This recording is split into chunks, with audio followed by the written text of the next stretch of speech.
नमस्कार दर्शकों, आज हम फिर आ गए डॉक्टर संजय गुप्ता जी के पास उल्लासनगर। कहते हैं खुशबू बनकर फूलों से उड़ा करते हैं, धुआं बनकर पर्वतों से उड़ा करते हैं। ये कैंचियाँ खाक हमें उड़ने से रोकेंगी, हम पैरों से नहीं हौसलों से उड़ा करते हैं। हौसला ऐसा कि आप सोच नहीं सकते हैं। डू एंड डाई के सिद्धांत पर काम करने वाले संजय गुप्ता जी से आज मुखातिब होंगे और जानेंगे कड़वा सच पार्ट 4। तो जुड़े रहिए हमारे साथ और देखते रहिए हमारा यूट्यूब चैनल महेंद्र अवधपुरी। धन्यवाद महेंद्र जी। आप आज पार्ट 4 के लिए आए, उसके लिए मैं आपका बहुत बहुत धन्यवाद करता हूं।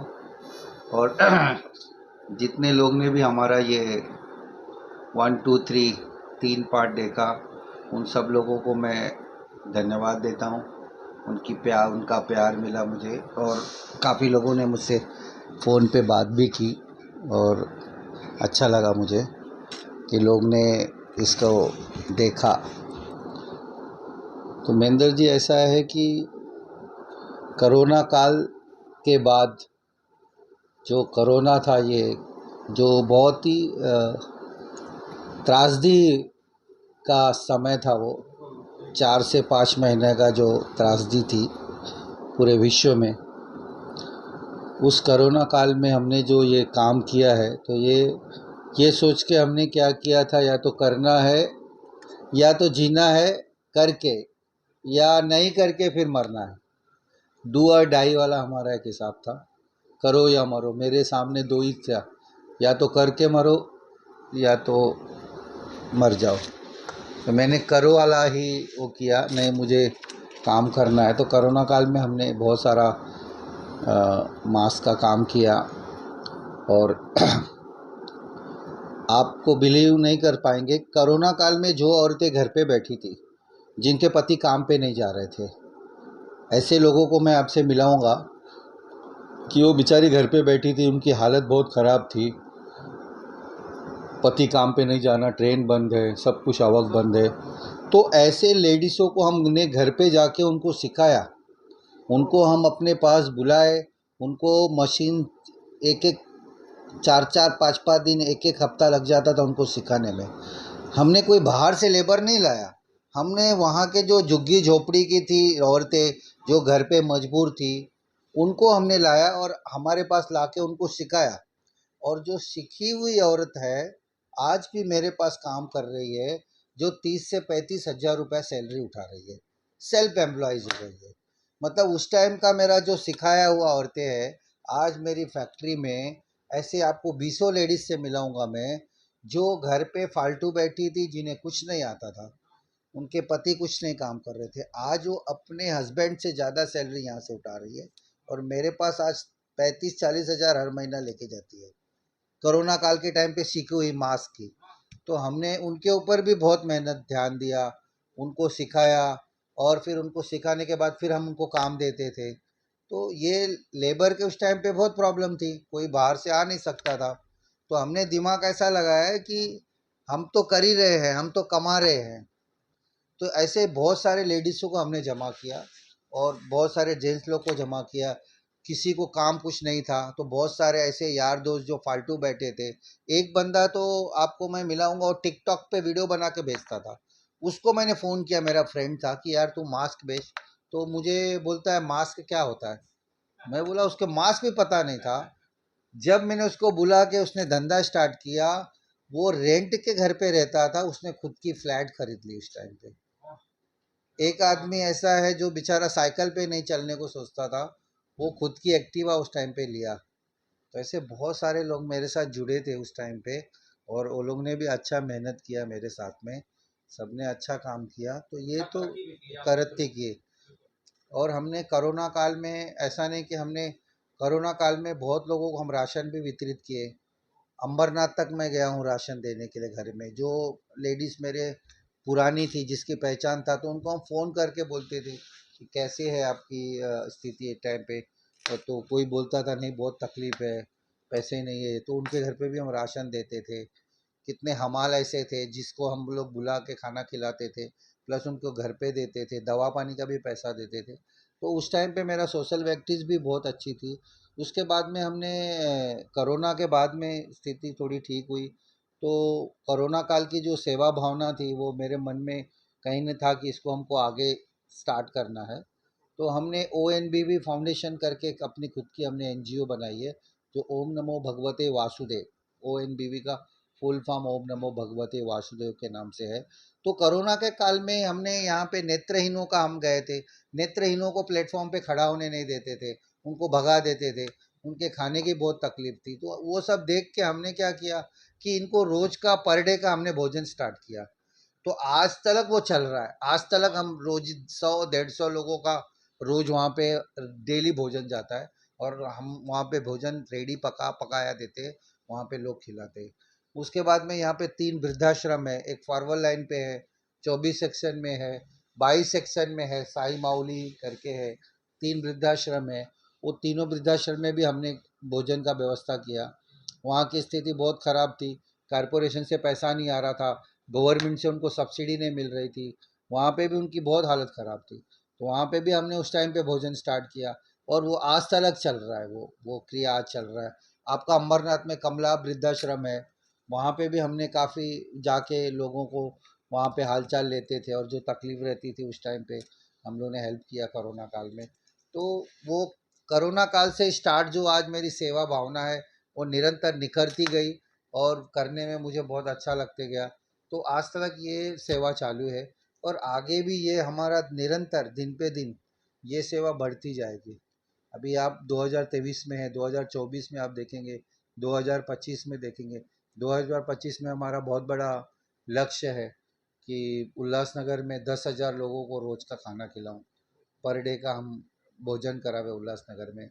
जितने गरीब है, जितने मजदूर लोग हैं, नहीं खा पाते हैं, तकलीफ़ है, उन लोगों के लिए हम एक सोच रहे हैं कि पर डे हम 10,000 लोग को भोजन करावे।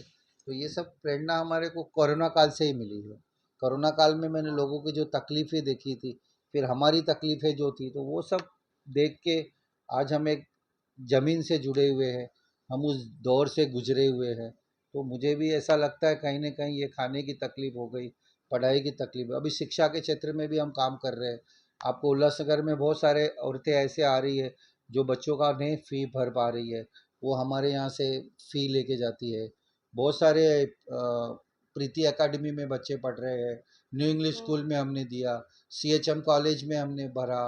बहुत सारे ऐसे है जो जा रहे हैं, और उनको हम अच्छी तरह से, जो हमारे पास आता है तो वो हम खाली हाथ नहीं जाता है, हम उसको जो भी सेवा भावना रहता है।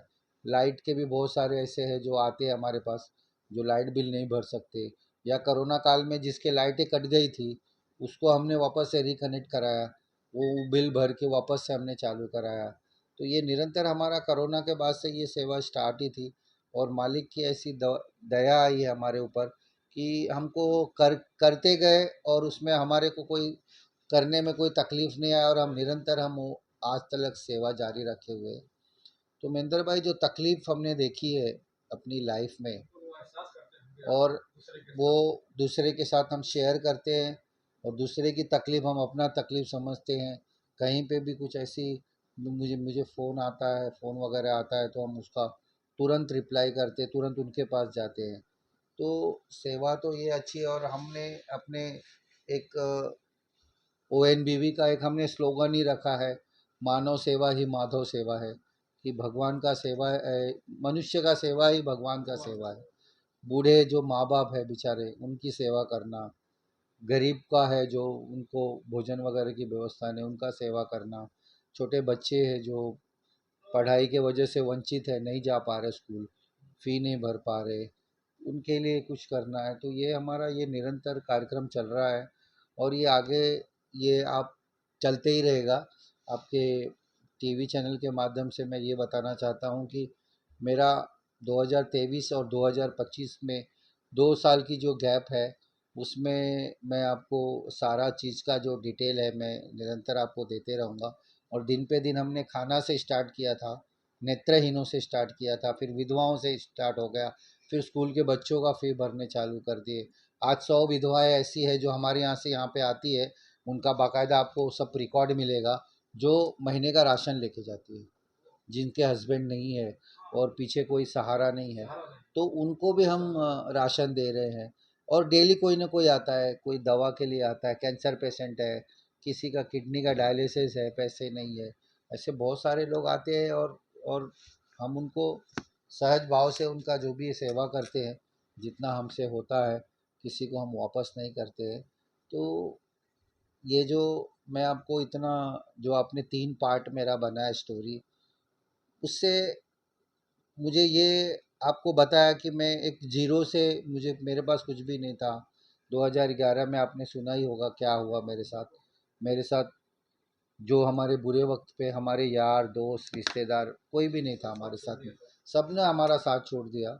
और ये दुनिया की रीति है, ऐसा कोई बुरा मानने वाली बात नहीं है कि बुरे समय में कोई साथ नहीं देता है। तो वो समय को अपना अपॉर्चुनिटी बनाओ।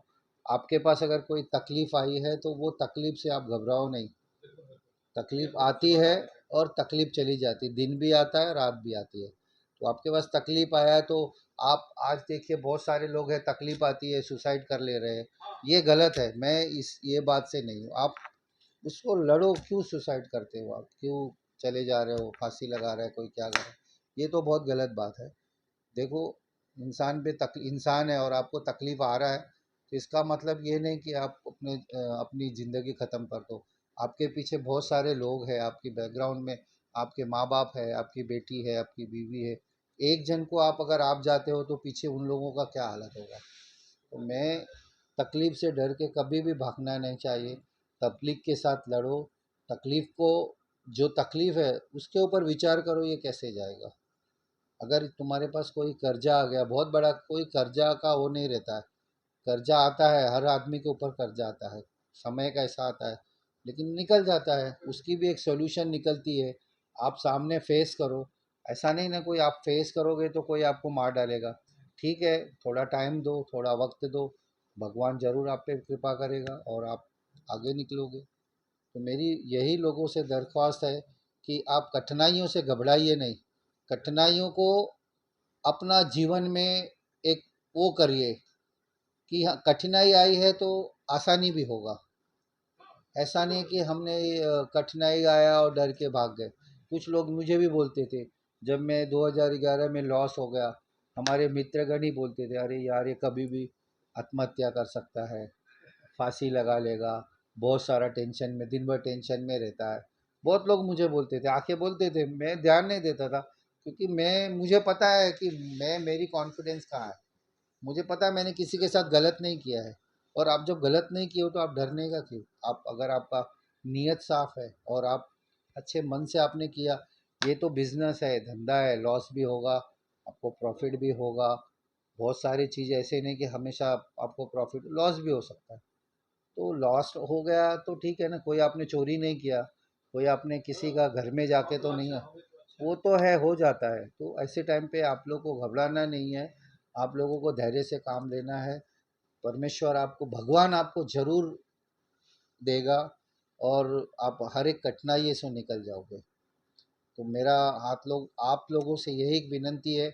मेरी आपने ये जो स्टोरी पढ़ी है तीनों वीडियो में, आपको ये मैं इसलिए बोल रहा हूँ क्योंकि मैं भी बहुत ये हालात से गुजरा हूँ और गुजरने के बाद आज इस मुकाम पे पहुँचा हूँ कि अच्छी लाइफ में जी रहा हूँ।